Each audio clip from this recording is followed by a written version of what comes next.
escape to paradise now, because life's a beach. For some, air travel can be a real struggle. Lines, bad food, delays. Alan Templeton used to hate flying, but now he always travels first class because his private jet is permanently parked 40 feet up in the lush jungle canopy. I moved to Costa Rica and I built this.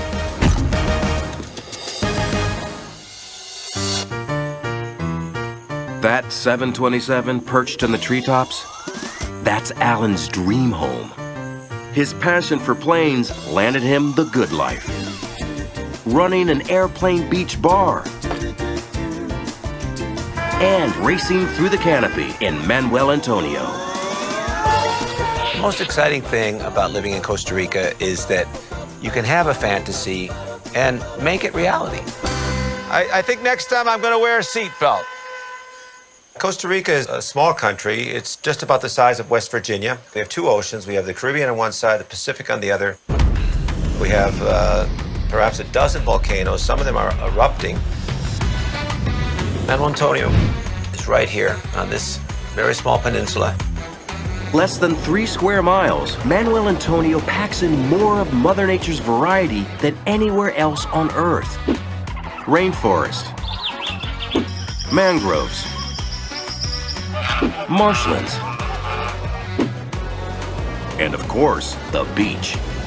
The water is perfect. Every day of the year, I can go swimming. Big difference between my life here and most of my friends in the States is that 99.9% of the time, I'm doing exactly what I want to do. But Alan wasn't always the captain of the Costa Rican canopy. Back in the 70s, this business school grad's flight path was full of cloudy skies. I'm from Connecticut. I was really tired of the life where everybody was dressing up, everybody was cutting lawns on weekends. So I just said there has to be something better than this, and I joined Peace Corps.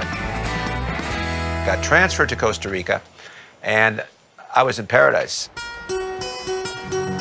The sense of freedom that I'd been searching for, I realized that I had found it here.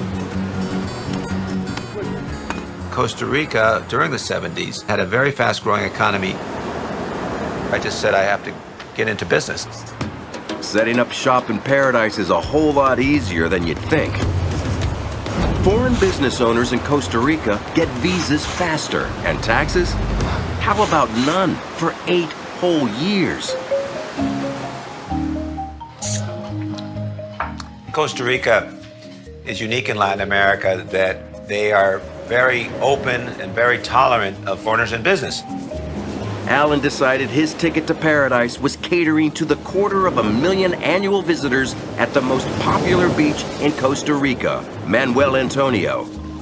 But he needed a twist to rise above the competition, something big. I found the airplane as probably all of Costa Rica found it when they were taking off at the airport because it was sitting there between the 2 runways. They just junked it right there.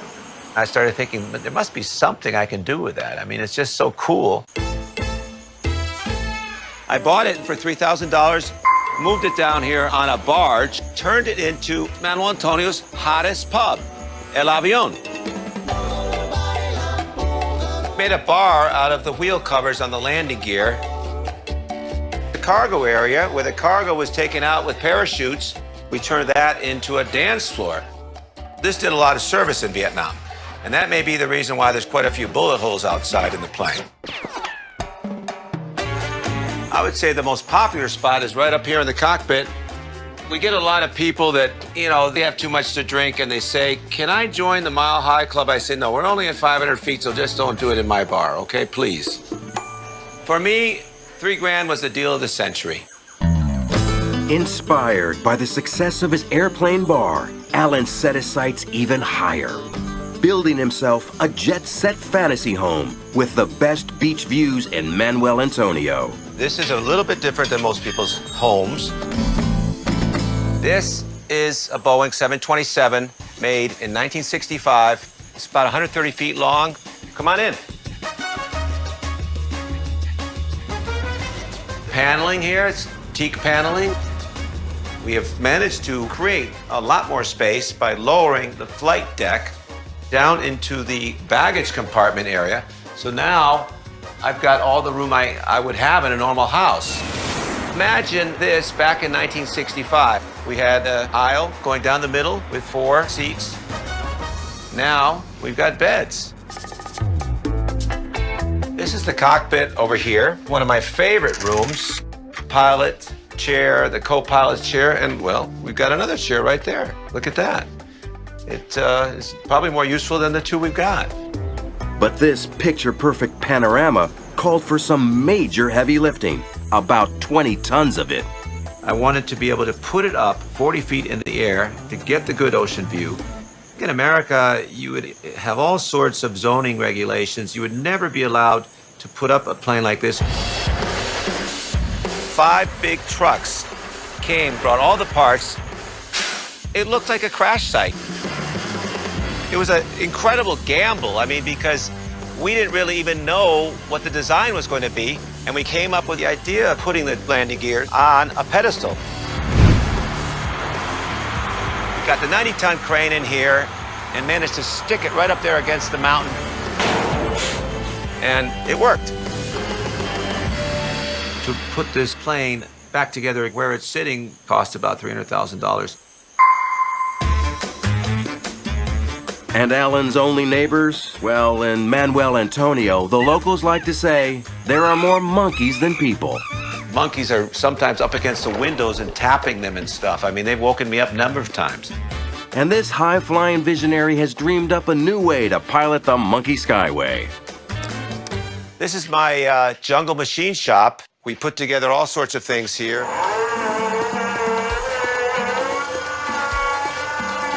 This is the Canopy Cruiser. We're giving it one of the first test drives. This has never been done before in Costa Rica. 60 feet off the ground, more or less. An electric motor. And the idea is completely different than a zip line because I can stop, I can start, go forward, go back, take all the pictures I want. It's the perfect ride to see the jungle. Tengo 4 años trabajando con Alan. El proyecto Canopy que están proyectando, están un poco locos. It's really been a kind of leap of faith to come down here and make this thing happen and do it. Alan ditched the snow forever and turned junk jets into his dream life in sunny Costa Rica. It's probably the best thing I've done in my life is getting out of Connecticut and coming down here to the tropics. This is something like the Wild West. We are living that more antique life where we have a sense of freedom.